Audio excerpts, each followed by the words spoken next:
What's going on, you guys? My name's Ty Knotts, and welcome to Top 5 Unknowns. 5 photos with creepy backstories.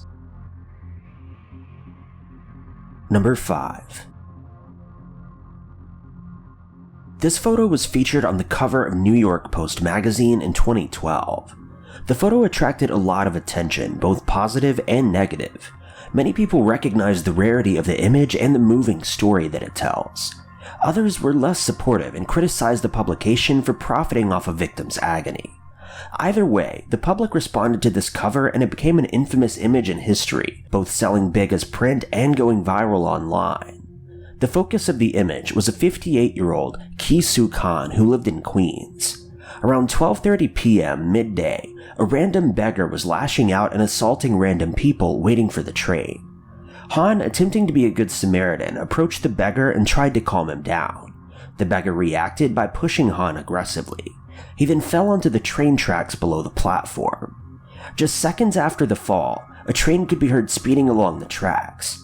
Han struggled desperately to lift himself onto the platform for about a solid minute. He was not strong enough though and remained in the path of the approaching train. A freelance photographer named R. Umar Abbasi was a witness to the scene. Abbasi claims that he tried to help Han lift himself onto the platform but was unsuccessful. In an interview, Abbasi said, "I just started running, hoping that the driver could see my flash." According to his report of the story, it was during this frantic attempt to alert the operator that the photo was captured. Just seconds later, Han was killed by the passing train. The New York Post used the photo the very next day in a publication. Above the photo, a bold text reads, "Pushed onto the subway track, this man is about to die." In backlash against Abbasi and the magazine, commenters said that they didn't believe Abbasi's story and instead concluded that the photographer had twisted priorities and focused more on capturing the photo than helping Han.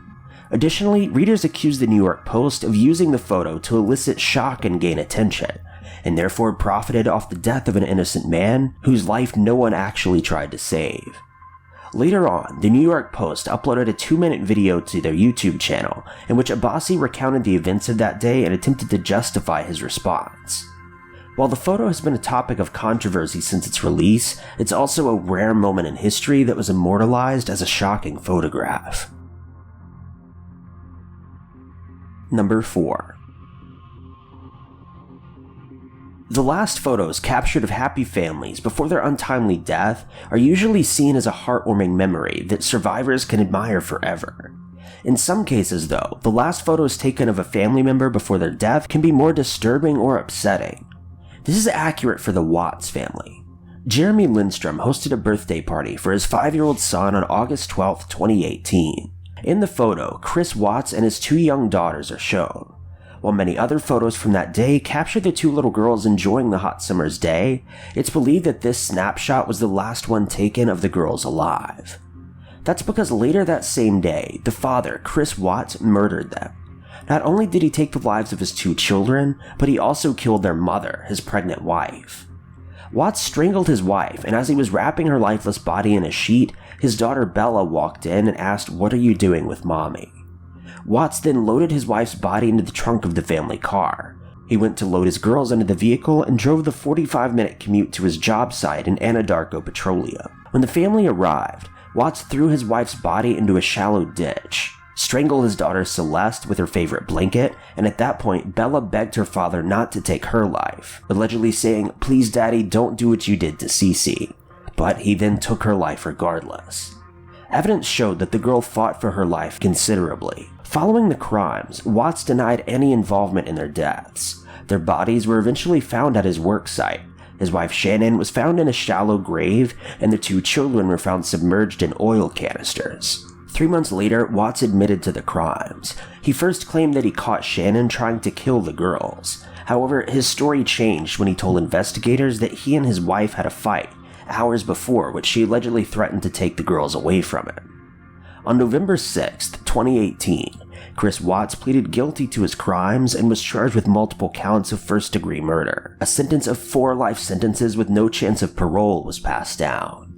It's both eerie and sad to see the last photo taken of the supposedly happy family before this heinous tragedy occurred. Number 3. In early 2019, a 4-year-old girl named Malia Davis from Houston, Texas was reported missing. The story went viral almost instantly as the whole country became aware of this missing child.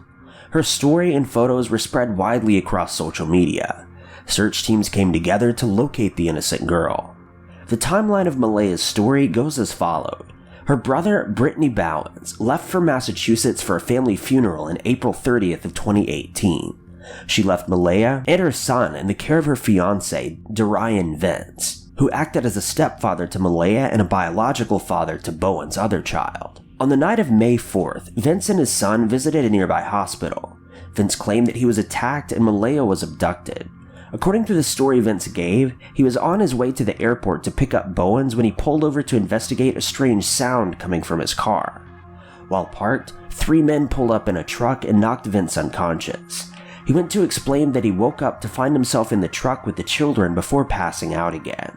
Later on, Vince and his son were dropped off on a busy highway and they walked to the hospital. Vince claimed his car was stolen in the attack.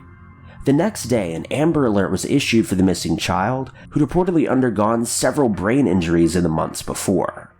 Police stated that she was in need of medical attention and likely in danger. Family members and volunteers immediately joined in the search to find her. As the story unfolded, many inconsistencies were found. For example, Bowens originally reported that she and Vince were separated, but it was later confirmed that the couple were still happily together. Additionally, Vince's vehicle was found in a shopping strip center, and evidence confirmed the blood belonging to Malia was found inside. The images shown here were discovered during the investigations. The photos show a happy, healthy Malia in her apartment complex, with her stepfather Vince. Malia and Vince entered their apartment. This was the last time that Malia was seen, and she was not shown ever again leaving the apartment. Footage did show Vince leaving the apartment with a garbage bag and a laundry basket, just before his report of Malia's disappearance was made. On June 3rd, 2018, the remains of the young girl were found in a garbage bag. The Harris County Medical Examiner confirmed that the remains were that of Malia. The trial for Malia's parents is still ongoing, and her cause of death has yet to be identified. These upsetting images of Malia during her last hours alive convey the grim feelings spread by the case. Malia appears to be happy and unaware of her fate to come. Number 2. Jeremy Bentham is recorded in history as a famous philosopher, jurist, and social reformer. He's remembered as the founder of modern utilitarianism, and historians recognize him as an educated person who sparked change in philosophy. While his career history is filled with admirable work and research, he's most well known for the conditions of his remains. Bentham's death was rather normal and common.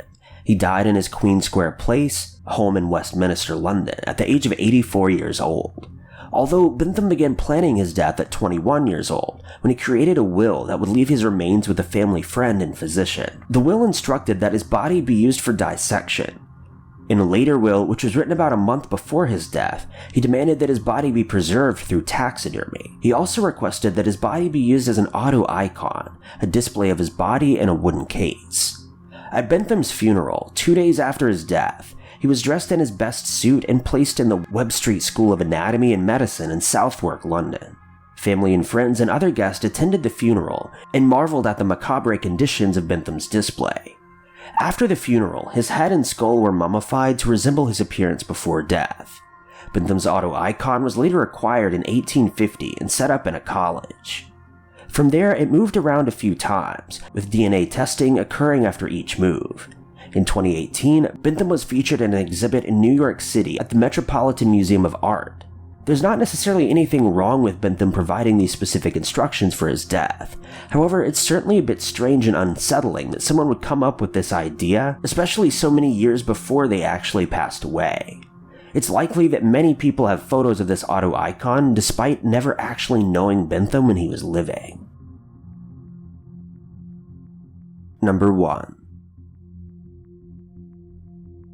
In September of 2017, a series of photos went viral, mainly on Twitter.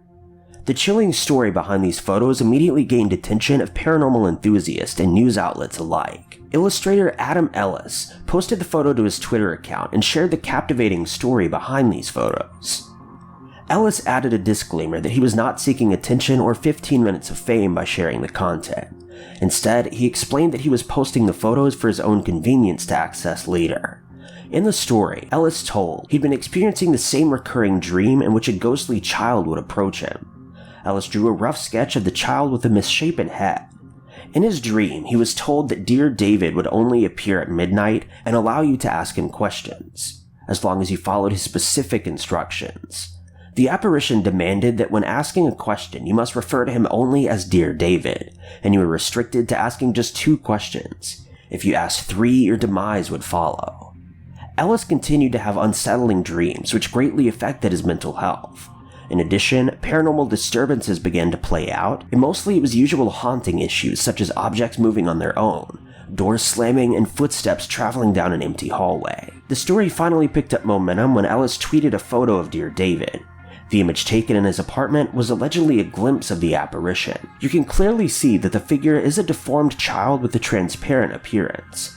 To make things even worse, Ellis claimed he randomly came across the photo the next day with no memory of taking it. This horror story continued with frequent updates for several months. Ellis reported a variety of events, such as more photos, more strange occurrences, and even a few reports of direct encounters with the ghost. Countless photos and details are still available on Ellis's Twitter account. The tale is still ongoing to this day, 2 years after it began. Many fans and paranormal professionals follow the story closely as a source of entertainment, proof, and fear. Thank you guys so much for watching. If you liked this video, be sure to click that like button. Also, don't forget to subscribe and click that notification bell to keep updated with our videos.